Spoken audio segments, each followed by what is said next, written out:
Hi, my name is Daniel Perano. I'm excited to show you today AIMS software, or Analyze IMS, that was developed here in our group here at UC Davis. This is the basic outline of our software once you've launched it. There's actually multiple ways of loading data into the software. You can get samples directly from their individual files, or you can add an entire folder. Today we're going to add data from the workspace. This is the window that you can load data from the workspace. You'll observe that these are actually samples that we've correctly classified based on the data that was collected for our analytical chemistry paper, which is referenced in our paper. You can also arbitrarily set the compensation voltage range and the retention time range based on your knowledge of the data as it's been collected. You simply select all samples, you can add them to your workplace, and then you select Add Variables. A slight delay can be caused during the loading while Parallel Pool for MATLAB is started up. Most DMS and IMS devices may provide data in this way. It's not labeled here, but this would be the compensation voltage and this would be the retention time. You can also observe it in 3 dimensions, making use of MATLAB's backend. You can quickly scroll through data, or if you want to select see specific data, you can select it this way. Additionally, you can modify the Z range. The Z range is simply the intensity as we see here. And you can see here that it ranges from 0.07 to 0.44. We could modify this down to 0.125 so we can see much clearer what our data actually looks like. At this point, it may be valuable to see the primary covariances of certain parts of your samples in terms of how peaks behave among multiple samples. Principal component analysis is very effective at demonstrating this. We can see that we have actually long streams here, which shows that there's a need for baseline removal. AIMS provides the ability to actually pre-process your data. Here we can select baseline removal using asymmetric least squares. At this point, the order doesn't matter. We'll come back to demonstrate how this can be used in conjunction with smoothing. I'm going to keep the values as they are set here. Notice that this is an exponential value, so this is actually 10 squared. At this point, you can see the data after baseline removal has occurred. It's possible to also see the raw data, so you can see initially what it looked like and observe to make sure that your pre-processing was executed correctly.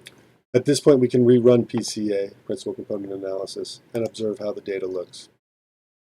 We can see now that we don't have the large streams, that we're actually looking much more at individual peaks. At this point, it may be valuable to remove this area of compensation voltage as this corresponds for our device with the RIP. Additionally, we can also cut back the retention time to 230, or from 0 to 230, to identify and stop where the peaks have mostly come through and not use this extra data for analysis. The way we can modify this is simply set this to 230, and we can modify this to -23. We can then again run PCA, and we now see that while we're focused in this area, we are defined almost entirely by 3 outliers, which we'll remove shortly, but we also can see that there's a lot of noise in the data. And so at this point, it may be valuable to exert smoothing on the data. We come back to the pre-processing window, and we can modify the order. So we can set this to 1, and we can do this to 2. Additionally, I'm going to set the value to 9. Smoothing is one of the things that can actually come up rather challenging and is based entirely on the performance of the data. A larger window size for this data may present multiple peaks that are actually appearing based on Savitsky-Golai's execution and not actually represent data that's occurring there. We again proceed to execute the pre-processing, and now we can smooth data. And again, it's valuable to compare it with the raw data. At this point, again, we can run PCA one last time, and we can see that we've actually begun to identify peaks in the covariances of the data. We still have some outliers to remove. We'll proceed to do now. One of the first steps in outlier removal is actual visual identification. We can modify the Z range again, and it's kept with the same range. And as you can see, if you view the raw data, it keeps that range as well. However, we can set this to 0.015. And again, you might want to view it through other lenses to observe where exactly you'd like your peaks to behave. Additionally, Albertito allows for you to only do analyses based on certain classifications or whatever items you've selected. By removing samples such as that, this will no longer be included in principal component analysis or multi-wave or model building as we will demonstrate later. Right now, I would like to demonstrate outlier removal for the asymptomatic data. At this point, we're going to proceed to do a visual inspection. We can see very clearly that there's a couple peaks that appear in the first few data, and additionally, we can see that they appear later on as well.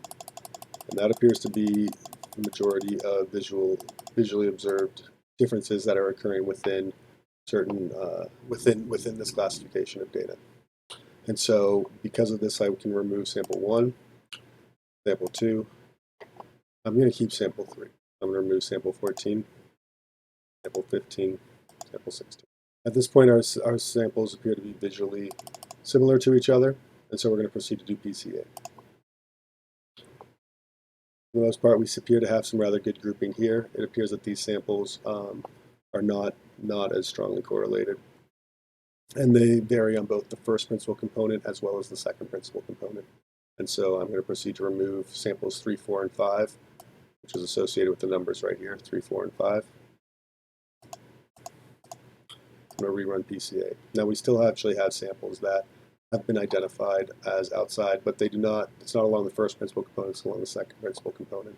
Meanwhile, the first principal component has found some rather good peaks that seem to correctly covariate and indicate certain variances that are naturally occurring within the data itself. I will now proceed to do outlier removal for the rest of the classifications. At this point, we've now removed the outliers based on both visual inspection and PCA. At this point as well, doing principal component analysis demonstrates that there is in fact quite a few differentiation occurring between the samples based entirely on what appear to be very solid peaks. At this point, we begin to create a model, and the first step is to actually classify the data. We have to create a category, and we can say healthy, sick, and then we select certain samples. We'll all say symptomatic. We're going to create a new classification.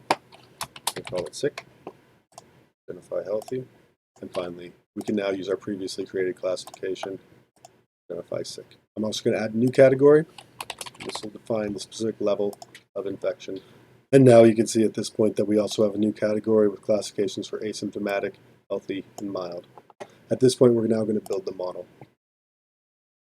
You can select, we're going to use multi-way partial least squares. You can select the number of latent variables based on the complexity of your model. Today we're also going to use leave one out as our model training method. You can also select to use k-fold cross-validation method, which you select the number of models, and this you can actually observe how to modify the percentages of what's being used in training as opposed to validation. Additionally, you can build a complete model, and this would be used if your model was to be applied to data that would be collected subsequently.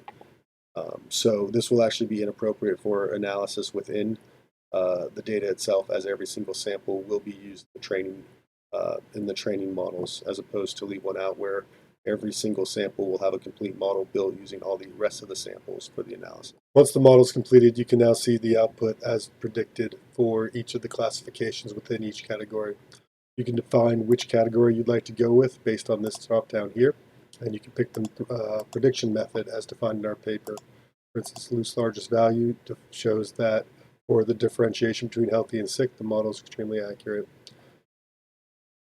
The item for predicted will only show when the predicted value is different than what the actual classification assigned for the sample is. Additionally, based on the category chosen, you can choose to create a box plot for the classifications. For instance, if we choose the level and then we choose for healthy, you can identify what the box plot is for each of these. Additionally, we can choose for mild. You can see that there's a huge differentiation between mild and the other two categories. Finally, one can actually output a PLS plot based on the scores, similar to the PCA plot as defined and shown earlier. This is actually going to be based on an optimal model as defined as we described previously. And what this uses is every single sample and then places a model based on it. So the differentiation is going to be much stronger than found in leave one out, for instance. However, you can see how the data sorts itself out based on the classifications assigned.